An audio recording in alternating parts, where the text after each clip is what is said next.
Behavior can be defined as the action or reaction of a person in response to external or internal stimulus situation. आपका जो भी स्वभाव है वह आपके उस एक्शन का नाम है जो आपके आंतरिक या बाह्य चीजों के द्वारा पर आप प्रतिक्रिया करते हैं। जो भी उत्प्रेरक आपके ऊपर काम करता है उसके ऊपर जो भी आप एक्शन या रिएक्शन लेते हैं, इसी का नाम व्यवहार है। To understand this behavior of a person, we have to understand what that person will do if something happens. किसी भी व्यक्ति के स्वभाव को समझने के लिए आवश्यक है उस परिस्थिति को जानना कि कौन से परिस्थिति में वो कैसे एक्ट करेगा। हमारे बहुत सारे व्यवहार जो हैं 4 कैटेगरी में डिवाइड किया गया है, 4 तरह से। मैं इसको रिकैप कर रहा हूं सेशन को। कोई ऑप्टिमिस्टिक व्यवहार करता है, आशावादिता है उसके अंदर। कोई हर एक व्यवहार में उसकी निराशावादिता झलकती है। किसी व्यक्ति का व्यवहार भरोसेमंद होता है तो किसी को कितना भी कर लीजिए उसका व्यवहार ट्रस्टवर्दी नहीं होता, वह आप पे ईर्ष्या करता है। यस। और इन्हीं सब व्यवहारों के द्वारा व्यक्ति का एक पैमाना बन जाता है, एक रूपरेखा बन जाती है। आज हम जो जिस टॉपिक पे बात करने वाले हैं इसका नाम है एंगर, इसका नाम है गुस्सा। यह गुस्सा किसी भी व्यक्ति को क्यों आता है? गुस्सा अच्छा होता है, बढ़िया होता है? गुस्सा आना चाहिए, नहीं आना चाहिए? एक यक्ष प्रश्न है। और इसी गुस्से को अगर हम समझने की कोशिश करेंगे तो एक सेकेंडरी इमोशन है। Anger is an emotion characterised by antagonism towards someone or something you feel has deliberately done you wrong. कोई भी व्यक्ति या वस्तु के प्रति वह आपकी विचारधारा जो आप समझते हैं कि वह आपके साथ गलत किया है, यही गुस्सा है। Something towards someone or something के अगेंस्ट deliberately आप समझते कि वो मुझे साथ जानबूझ के गलत किया है, तो आपको गुस्सा आता है। अब सवाल उठता है कि जो गुस्सा है वो बढ़िया चीज है, खराब चीज है? तो एक्चुअल में गुस्सा बढ़िया चीज है। लेकिन गुस्सा बढ़िया चीज कब है? जैसे जब वह कंट्रोल में रहे। और अगर वह कंट्रोल में नहीं है तो जैसे कोई भी बढ़िया चीज कंट्रोल में नहीं होने के बाद बुरी चीज बन जाती है, वही हाल गुस्से का भी। हमेशा ध्यान रखें। मिठाई अच्छी चीज है, कंट्रोल से बाहर है तो शुगर हो गया। वैसे ही गुस्सा भी अच्छी चीज है, कंट्रोल से अगर बाहर है तो वह आपके लिए नुकसानदायक हो गया। It can give you a way to express negative feeling or motivate you to find solution to a problem. ये दोनों चीज करता है। ये आपके नेगेटिव फीलिंग को एक्सप्रेस करने का भी साधन है और आपको करना चाहिए। ऐसा नहीं कर सकते कि एक थप्पड़ मारो और अगला थप्पड़ आगे कर सकते। आपको गुस्सा आएगा क्योंकि आपको किसी के प्रति निगेटिविटी को व्यक्त करने का यही एक सटीक तरीका है। But excessive anger can cause problems. अगर आपका गुस्सा पे कंट्रोल नहीं है और गुस्सा आपको कंट्रोल करता है तो आपके लिए प्रॉब्लम बढ़ती है। वो फिजिकल हो सकता है, मेंटल हो सकता है। That increase blood pressure, physical change associated with anger makes it difficult to think straight and harm your physical and mental health. गुस्सा की सबसे बड़ी खासियत क्या है कि आपको स्ट्रेट सोचने ही नहीं देता। यह जब हावी हो जाता है तो आपको क्या सही है क्या गलत है समझ में नहीं आती। अब इसके बेसिक को समझने की कोशिश करते हैं। गुस्सा में एक्चुअली में होता क्या है, क्यों इसको सेकेंडरी इमोशन कहते हैं? सबसे पहले गुस्सा की शुरुआत होती है आपके अटैचमेंट से। सबसे बेसिक क्या है? आप जिस चीज से अटैच होते हो उसके प्रति अगर कोई निगेटिव बोलता है आपको गुस्सा आता है। कोई रास्ते पे जा रहा है उसको कोई गाली दे रहा है, आपको कोई फर्क नहीं पड़ता। लेकिन अगर आपके घर का कोई परिवार को कोई गाली देता है, कोई मारता है, आपको फर्क पड़ता है, आपको गुस्सा आता है। क्यों? पहला चीज क्या है? अटैचमेंट। आप उससे अटैच हो। हम किसी व्यक्ति से अटैच होते हैं तो उसके प्रति कोई गलत करता है तो आपको गुस्सा आता है। आप किसी वस्तु से अटैच हो, उसके प्रति कोई गलत करता है तो आपको गुस्सा आता है। सरकारी संपत्ति के नुकसान होती है, आपको गुस्सा नहीं आता है। लेकिन जब आपके अंदर देश भावना की भाव हो जाती है ना, जब आप रिस्पॉन्सिबिलिटी लेने लग जाते हो, तो उस पर भी कोई नुकसान पहुंचाता है, आपको गुस्सा आता है। यस और नो? तो जब भी आप किसी चीज से अटैच होते हो, गुस्सा आता है। इसीलिए सरकारी संपत्ति से अपने आप को अटैच करें, तभी आप सिविल वॉरियर बन सकते हैं। यस, आप रिस्पॉन्सिबिलिटी ले सकते हैं। And everyone should be responsible. अब तीसरी चीज क्या आती है हमारे साथ, और गुस्सा कहा आता है, हम अपनी भावनाओं से अटैच हो जाते हैं। पहले किससे हुए? व्यक्ति से अटैच हुए, अपने परिवार से अटैच हुए। आपके पत्नी को कोई बोल दे, आपके भाई को बोल दे, आपके माँ को बोल दे, बाप को बोल दे, जितना ज्यादा अटैचमेंट उसके प्रति ज्यादा गुस्सा। भाई से बंटवारा हो गया ना, भाई पे कोई बोला, उतना गुस्सा नहीं आएगा। लेकिन अगर माँ से बोल दे, भले ही माँ शरीर में नहीं, कोई आपके माँ को गाली दे दे, आपका गुस्सा फूट जाता है। जितना ज्यादा अटैचमेंट उतना ज्यादा गुस्सा। धर्म पे, भले ही हम धर्म को कैसे मानते हैं, एक भी दिन पूजा नहीं करते हो, लेकिन हमारे सबकॉन्शियस में इतना अटैच होता है, कोई आपके धर्म के प्रति गलत बोलता है, आपको गुस्सा आ जाता है। हम मरने मारने पे तैयार हो जाते हैं। यानी गुस्सा का मुख्य कारण क्या है? अटैचमेंट। अटैचमेंट विथ एनीथिंग गुस्से का कारण होता है। अब वह गुस्सा करते करते हमारी आदतों में इतना हावी हो जाता है कि हमारे सोचने समझने की शक्ति खत्म हो जाती है। अब वो हावी रूप पकड़ लिया। एक लालची आदमी को, एक लोभी आदमी को अपने 5 रुपए का नुकसान होगा ना, उसको इतना गुस्सा आएगा कि वो अपना घर परिवार सब नाश कर देता है। लोग अपने प्रेम संबंधों को खराब कर देते हैं। जब चीज से अटैचमेंट ज्यादा बढ़ जाती है, तो व्यक्ति से अटैचमेंट कम होने लगता है। आप लोगों ने अनुभव किया होगा आपके परिवार में, 10 रुपए के लिए झगड़ा, मेर के लिए झगड़ा, भाइयों में खून बह गए, एक मेर ना 1 फुट इधर नहीं 1 फुट इधर होना चाहिए, नाली इधर से नहीं उधर से जाना चाहिए। वह क्या है? आपका उन चीजों से अटैचमेंट जो इररिलेवेंट है, कोई मायने नहीं रखता उस समय भी, लेकिन आप उससे इतना अटैच हो गए ना, बार बार बार बार बार बार सोच करके। अब तो लोग पॉलिटिकल पार्टी के नाम पे झगड़ा कर लेते हैं। जब भी इलेक्शन होता है यूपी बिहार में, तो पता चलता है, अभी बंगाल में इलेक्शन हुआ, इतने लोग मर गए। क्या है वो? अटैचमेंट विद द थिंग्स जो आपके मनो मस्तिष्क में भर चुका है। एक व्यक्ति की बहुत ड्रीम था महंगी गाड़ी खरीदने का, बीएमडब्ल्यू लेकर के आया। बीएमडब्ल्यू लेकर के आता है, पूजा करता है, पूरी तैयारी, पूरे लोगों को सेल्फी उल्फी खिंचा रहा होता है। जब ही पूजा का नारियल घर में रखने जाता है, वापस जाता है, तो क्या देखता है? उसका बेटा एक पत्थर लेकर के उसके बीएमडब्ल्यू पे कुछ लिख दिया है और स्क्रैचेज आ गए हैं। 5 साल का बेटा है।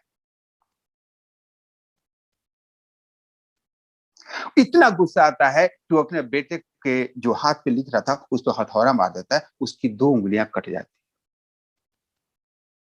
He was so attached to that vehicle, वो सोचने समझने की शक्ति खत्म हो जाती है, बेटे की 2 उंगली कट जाती है।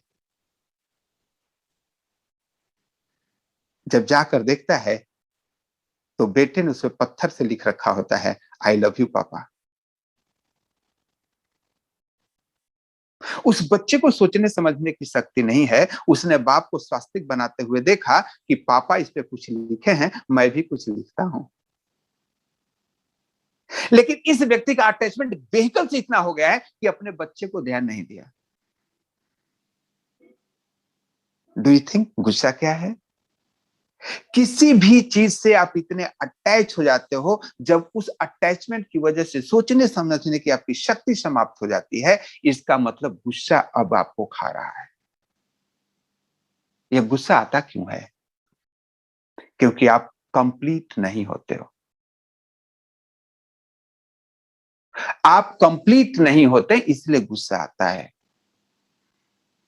आपकी जो भावनाएं हैं बाहर चीजों पर डिपेंडेंट है। आप अपने सुख के लिए किसी व्यक्ति का सहारा ले रहे हो, किसी थीम का सहारा ले रहे हो, किसी प्रिंसिपल का सहारा ले रहे हो, किसी वस्तु का सहारा ले रहे हो। आप अपने आप को परिपूर्णता उस चीज से दिखाते जो चीज आपके पास है। यानी अगर गुस्से को रोकना है, लोग बोलते हैं ना एंगर मैनेजमेंट, एंगर मैनेज करो। Anger management is nothing but your understanding. आप जब किसी चीज से तटस्थ होकर के देखते हैं, जब इस चीज का प्रयास करते हैं कि चीजों को उसके वास्तविक स्वरूप से समझें, तब आपको गुस्सा पे कंट्रोल होता है। What are the type of anger? हमने देखा passive anger. You don't even know you are angry and do things that you don't have explanation. आप नाराज तो हो, गुस्सा तो है, लेकिन आप नहीं समझते हो कि आपको गुस्सा है। एक होता है excessive anger, excessive aggressive anger. वह क्या होता है? You know you are angry and you can become violent and start physically destroying properties. कुछ लोग गुस्सा होते हैं, चुप हो जाते हैं, पैसिव एंगर, गुस्सा है लेकिन पता नहीं चलने देंगे। और कुछ लोगों का गुस्सा भटकने लगता है, देखने लगता है, उसको बोलते हैं एग्रेसिव एंगर। इसके सिम्टम्स क्या होते हैं? आप स्किप करने लग जाते हो अपने जॉब, स्कूल को, दोस्तों से दूर होने लग जाते हो, फैमिली या कोई फंक्शन है उसे अवॉइड करने लग जाते हो। आपका प्रोफेशनलिज्म जितना बढ़िया है, जितना आप बढ़िया तरीके से मीटिंग सीटिंग आप लेते हो अपने बिजनेस का, उस बिजनेस को रोक देते हो। और आप कहते हो कुछ नहीं है, तो जस्ट ऐसे मूड नहीं कर रहे। पता है मूड क्यों नहीं कर रहा है? आप कहीं ना कहीं से अटक चुके हो, आपके अंदर गुस्सा है। और जब तक वह गुस्सा रहेगा, तब तक आप चीजों के प्रति आपकी भावना डिस्ट्रक्टिव हो जाएगी, विदाउट थिंकिंग डिस्ट्रक्टिव। आप अच्छे अच्छे चीजों को समाप्त करने लग जाते हो। उस चीजों में आपका रिलेशन हो सकता है, उन चीजों में आपका व्यवहार हो सकता है, उसके लिए आपका वर्षों का प्रेम हो सकता है, जो भी काम आप कर रहे थे उसका रिजल्ट हो सकता है। You can destroy anything. कुछ इसके फिजिकल सिम्टम्स भी दिखते हैं, हेडेक होना, फटीग होना, हेड में प्रेशर होना, pressure in sinus creativity, blood pressure बढ़ जाता है, हाथ पैर कांपने लग जाते हैं, चेस्ट में दर्द हो जाता है। आप देखते होगे ना, पिक्चरों में दिखाता है बिटिया किसी और से शादी कर ली, बाप को हार्ट अटैक आ गया। गुस्सा। इसके जो भी बिहेवियर आपके दिन में चेंज होते हैं, उस चेंज की वजह से आप अस्त व्यस्त हो जाते हैं। तो मैं वापस रिपीट करूं, गुस्सा का मुख्य कारण होता है आपका अटैचमेंट टुवर्ड्स एनीथिंग, और जब उस पे हार्म होता है, उस स्थिति में आपका गुस्सा बढ़ जाता है। अब हम उन टिप्स की बात करेंगे जो आज का टॉपिक है, कि वह कौन से 10 टिप्स हैं जो एंगर को मैनेज किया जाए, क्रोध को मैनेज किया जाए। 10 tips of anger management. Think before you speak. सबसे पहली शर्त, ये जो आपकी वाणी है ना, वाणी, यही किसी भी चीज को मल्टीप्लाई कर देता है और किसी भी चीज को एक्सप्रेस करने का सबसे बेस्ट तरीका है। किसी ने गड़बड़ किया, उस समय आप क्या बोलते हो वही उसकी शुरुआत होती है। बहुत ज्यादा रोड रेज के चांसेस होते हैं। रोड रेज में क्या होता है? आगे वाली गाड़ी जा रही है, पीछे वाले ने हॉर्न मारा, आगे उसको पूछता है क्यों हॉर्न मारा, तो बोलता है तेरे बाप का सड़क है क्या, अगला बोलता है तेरे बाप का है क्या। देखिए, स्पीच से शुरू हुई, पहले गाड़ी की स्पीच शुरू हुई और उसके बाद आवाज का आदान प्रदान हुआ, फिर पॉकेट पे हाथ गया, जिसकी पिस्तौल से गोली पहले निकली उसने काम कर दिया, लेकिन काम वहीं खत्म नहीं हुआ। उसके बाद एक ऊपर गया और एक अंदर गया। और रोड रेज के केसेस रोड पे नहीं होते, रोड रेज के केसेस आपके दिमागों में चल रहे होते हैं, आप अंदर से कंप्लीट नहीं होते हैं। मेरा एक दोस्त है, बड़े ही मस्त आदमी, हम लोग कहीं जा रहे थे, बारात की भीड़ आगे आगे चल रही थी, रोड जाम। मैं दिल्ली की, पश्चिम बिहार की घटना बोल रहा हूं, और किसी को फिक्र नहीं आपको साइड देने की, भाई दरवाजा लगने वाला है, बाप का रोड है, सबका है। अब वो बोला यार ऐसे कैसे हो रहा है, वो बाराती वाले से भिड़ रहा है, बेटे वाले से भिड़ रहा है। उसमें हमारा मस्त दोस्त था, वो गाड़ी उतरा, बोला यार तू ऐसा कर, तू ड्राइविंग सीट पे बैठ, मैं खाली करा के आता हूँ। तो वो ड्राइविंग सीट पे बैठा, वो आगे गया और दूल्हे के साथ वो भी डांस करने लगे, डिंग डिंग डिंग। अब इसके दोस्त पे गुस्सा, तू कर क्या रहा है? बोला टाइम मैनेजमेंट। जो चीजें आपके हाथ में नहीं है एक्सेप्ट कीजिए। जब उसको दरवाजा लगना है ना, लगेगा। चौधरी साहब की शादी है भाई, नहीं हटेंगे, क्या कर लोगे? इतनी बढ़िया म्यूजिक है, डांस कर लो। दोस्त, ये जो दुनिया है, यह आप अपने ट्यून पे नचा सकते हो, अगर आपको सोचने की क्षमता आ गई। लोग तो बारिश हो रहा है तो गाली निकलते हैं, यार छाता लो, अपना काम करो, थिंक बिफोर यू स्पीक। हम अपने पारिवारिक संबंधों को खराब कर लेते हैं। सब्जी खराब हो गया, उसके बाद चिल्ला करके मूड खराब कर लिए, फिर रिलेशन खराब कर लिए, सब्जी तो वही खानी पड़ेगी जो खराब हो गई। Think before speak. लेकिन तो क्या किया जाए? वंस यू आर काम, एक्सप्रेस योर एंगर। आपको जो नाराजगी है उसको तब व्यक्त करें जब आप शांत हो जाएं। ध्यान रखें, अगर पहले से पानी में तरंगे उठ रही हो ना, लहरें उठ रही हो, आपके पत्थर का कोई फर्क नहीं पड़ता। लेकिन जब वहां शांति होती है ना, एक कंकर भी मारोगे ना तो उसकी तरंगे उठती, उसका इफेक्ट नजर आता है। तभी वो गाना है ना, ठहरे हुए पानी में कंकर न मार सावरे। यस, गुस्सा का बेस्ट तरीका है, आप पहले अपने आप को शांत कीजिए, तब नाराजगी प्रकट कीजिए। वह नाराजगी आपको फुल एक्सप्रेशन का पावर देता है जब आप शांत होते हो। लेकिन वही नाराजगी आपके डिस्ट्रक्शन का कारण बनता है जिस समय आप शांत नहीं होते। तीसरा चीज और क्या कर सकते हैं? ये सब ट्रेट में डालना है, आदतों में डालना है। जब गुस्सा है ना, उस समय एक्सरसाइज करने लग जाओ। जब आप एक्सरसाइज करते हैं तो आपका जो शरीर की जो ताकत है ना, बहुत एनर्जी आ जाती है गुस्सा करने पे। जितने भी महान काम हुए ना, गुस्सा करके ही हुआ है। गांधी जी को गुस्सा आया, अंग्रेजों ने उसको ट्रेन से निकाला, उन्होंने उसको भारत से निकाल दिया। गुस्सा आया, तरीका अलग था। दशरथ माझी को गुस्सा आया, पूरे पहाड़ को हथेनी हथौड़ी से तोड़ दिया। गुस्सा आना चाहिए, लेकिन उन्होंने गुस्से को क्या किया? कन्वर्ट किया सम वेरिल्स। आपको एक्सरसाइज करने लगता है। जब भी गुस्सा आए, आज से नोट करना शुरू करो। आज दिन में 5 बार गुस्सा आया, चलो 5 बार दंड बैठक ही कर लेंगे। अब देखिए आपने क्या किया, उस एनर्जी को कन्वर्ट किया। You can take time out.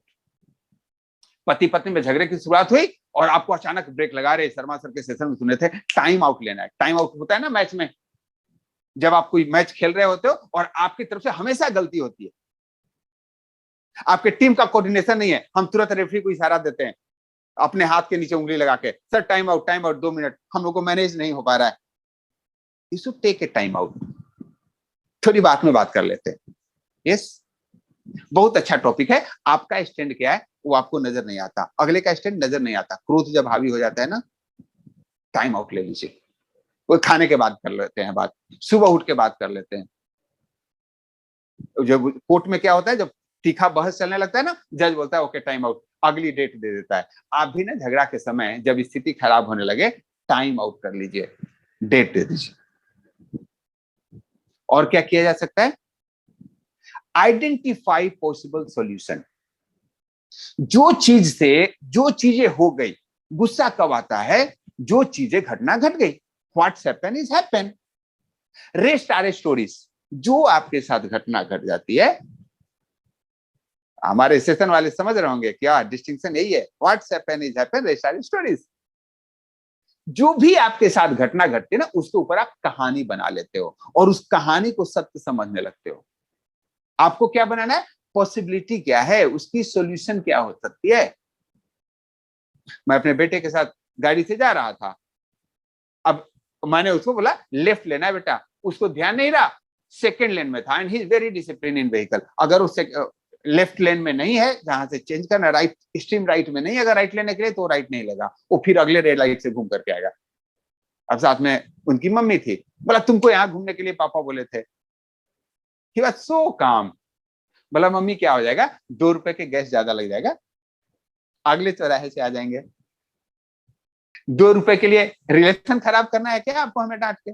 Because he is doing anger management. वो लोग अपना सेशन अटेंड करते। And then I realise how this words create a vision in your mind. हम यही करते हैं, चीजों को सोल्यूशन क्या होता है उस पर फोकस ही नहीं करते, हम प्रॉब्लम को इतना बढ़ा चढ़ा लेते हैं कि खुद प्रॉब्लम में आ जाते हैं।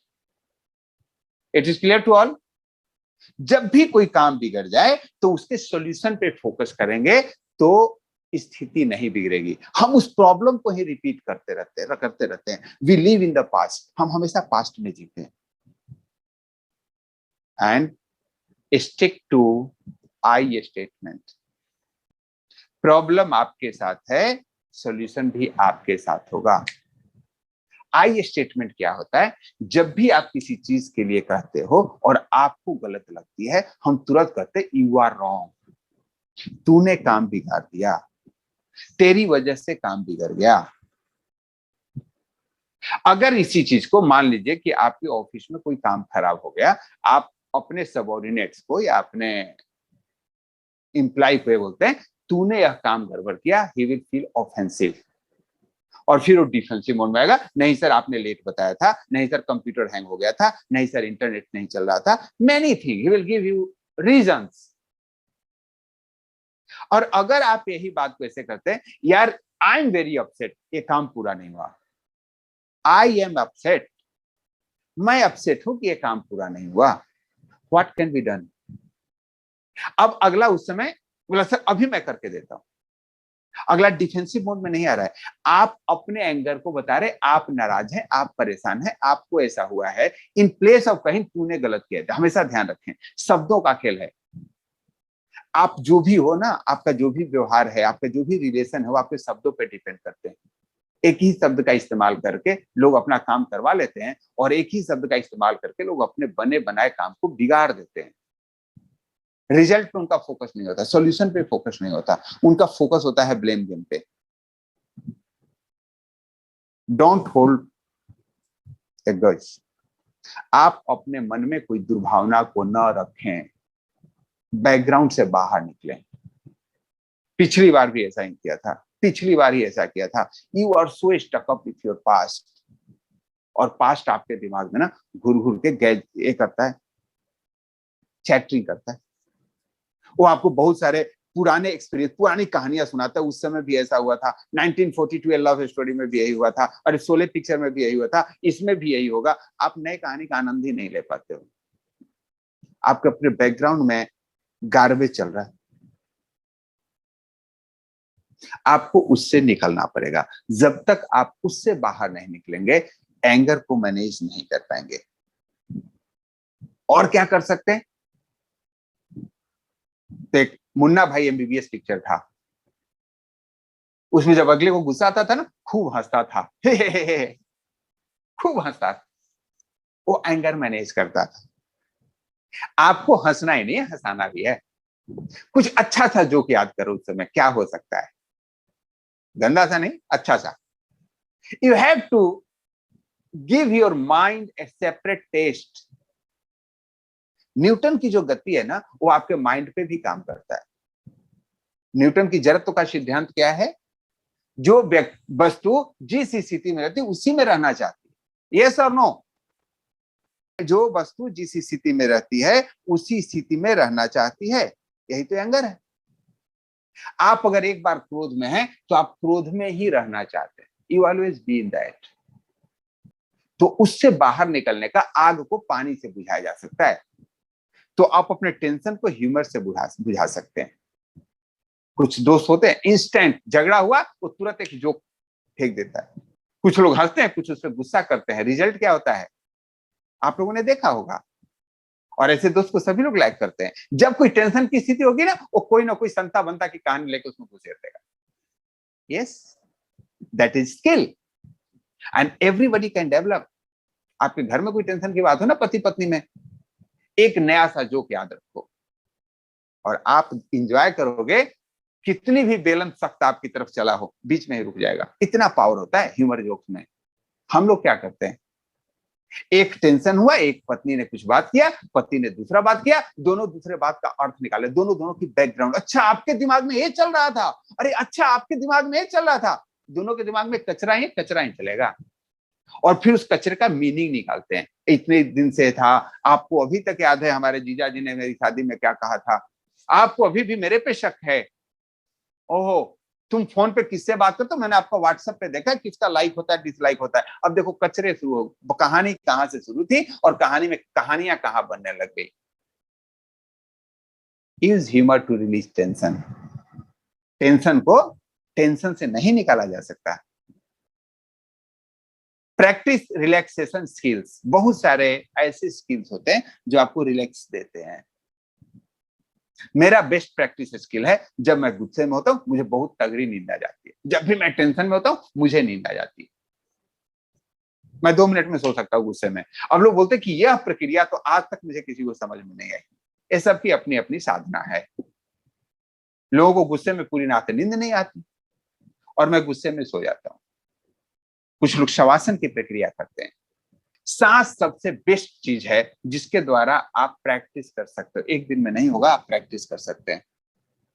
श्वासों की महत्ता इतनी है दोस्त कि यह जो आपका शरीर है, पंचभूतों का बना हुआ शरीर, जिसको स्थूल शरीर कहते हैं, एक मन बुद्धि और पंच इंद्रियों द्वारा जो बना हुआ है उसको सूक्ष्म शरीर बोलते हैं, और एक अहंकार चित्त द्वारा जो बना हुआ है कारण शरीर बोलते हैं, जिसको हम सबसे सूक्ष्म रूप में जाते हैं, जो इंद्रियों और मन से भी परे होता है।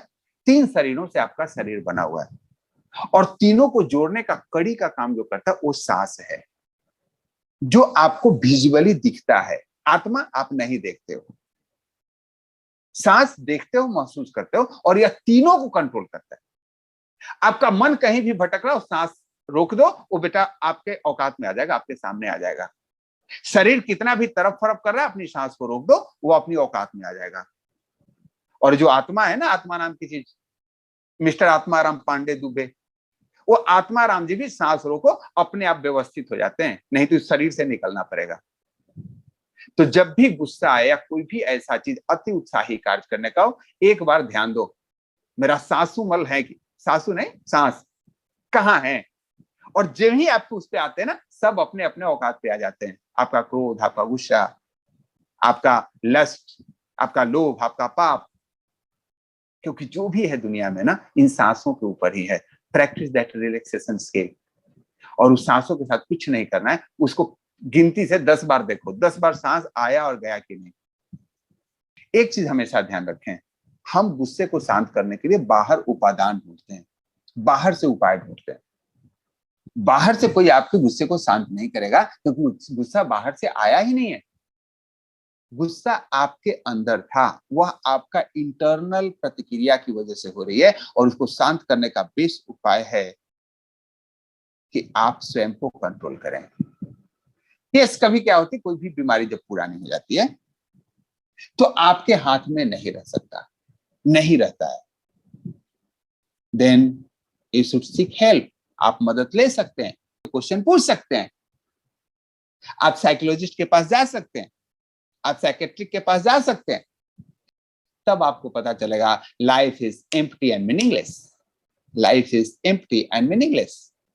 यस, और फिर आप अपने फुलेस्ट फॉर्म को एंजॉय कर सकते हो, योर फुलेस्ट फॉर्म, क्योंकि you are whole and complete.